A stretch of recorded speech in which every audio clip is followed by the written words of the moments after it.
Most people assume a heart attack announces itself. Chest pain, a numb arm, someone clutching their chest and going down. That's the version we've all seen. But cardiologists know something different. Some of the most serious cardiac events happen quietly, overnight, while a person is simply asleep. And what happened in the hours before bed often has more to do with it than most people ever realize. Here's what's actually going on inside your body while you sleep, and it isn't nothing. In a healthy cardiovascular system, blood pressure normally falls by around 10 to 20% overnight. Researchers call this dipping. It's a genuine, well-documented pattern, not a footnote, and it gives your heart and blood vessels a real break from the workload of the day, the way a muscle finally relaxes after hours of tension. But in a meaningful number of older adults, especially those with high blood pressure, that nighttime dip never quite arrives. Blood pressure stays elevated through the night, a pattern researchers call non-dipping, and it's independently linked to a higher risk of cardiovascular events, in some studies more strongly than daytime readings alone. So if you're over 50, this isn't really a story about one dramatic night. It's a story about a pattern. Picture a woman named Carol, not a real patient, just an example of how this often shows up. Carol is 64. She takes her blood pressure medication every morning like clockwork, keeps the pill bottle by the coffee maker so she never forgets, and thinks of herself as someone who takes her health seriously. What she didn't know, because no one had ever measured it, was that her blood pressure wasn't dropping much at night at all. Her daytime numbers looked fine. It was the hours she wasn't paying attention to that told a different story. That question, what's happening while I'm not looking, is exactly where the research gets interesting and where a lot of popular health advice gets ahead of the evidence. You've probably heard that taking blood pressure medication at night instead of in the morning can meaningfully lower cardiovascular risk. That idea comes largely from a series of trials out of Spain in the 2010s, which reported striking benefits from evening dosing. It's a real body of research, and for years it shaped a lot of medical advice, but that isn't the part researchers found most surprising. Here's what many videos on this topic leave out. In 2022, the largest and most rigorous trial ever conducted on this exact question, the UK's TIME trial, followed over 21,000 people for more than 5 years and found no meaningful difference in heart attacks, strokes, or cardiovascular deaths between morning and evening dosing. Current hypertension guidelines now generally recommend taking your medication at whichever time you're most likely to actually remember, since consistency matters more than the clock. The exception is if a doctor has specifically measured nocturnal hypertension in you, the way Carol eventually did, in which case timing may be worth a real conversation.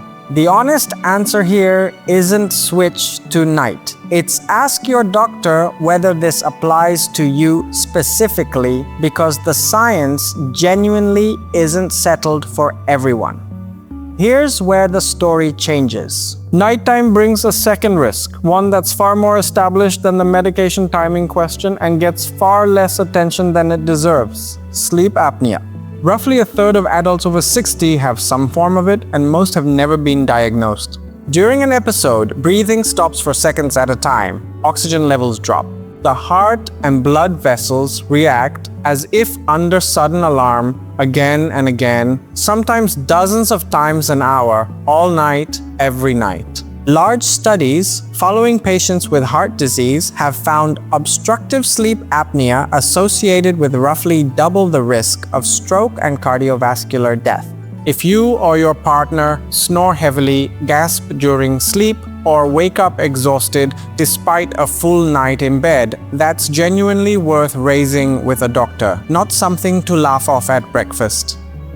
Then there's the evening itself, the hours before any of this even starts. A late, heavy dinner places real, measurable demand on your cardiovascular system. Digestion increases blood flow requirements right as your body is trying to wind down, and evidence does link eating close to bedtime with higher nighttime blood pressure.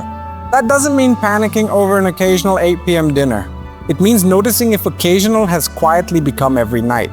Hydration and bedroom temperature get mentioned constantly in this space too, and it's worth being honest about where the evidence actually stands. A very warm bedroom does appear to fragment deep sleep, which matters for overall recovery, though the direct evidence linking a specific thermostat number to cardiovascular events is thinner than some videos suggest.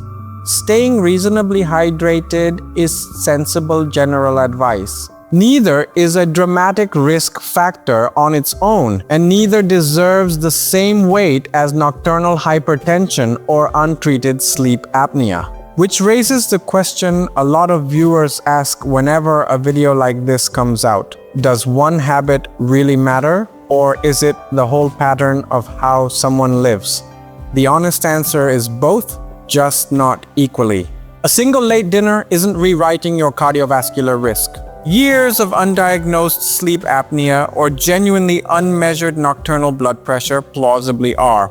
The goal was never a perfect nightly checklist. It's knowing which of these patterns might actually apply to you and which ones are just noise. So here's what's actually worth doing.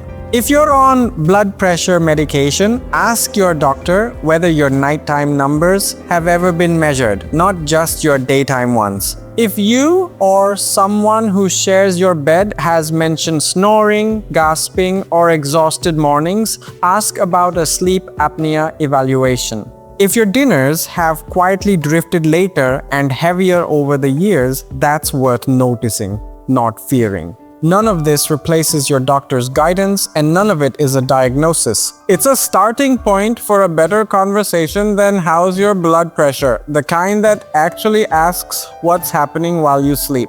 Carol, for what it's worth, still keeps her pill bottle by the coffee maker. What changed wasn't the pill or the hour she took it. It was that someone finally asked the right question about her nights, not just her mornings.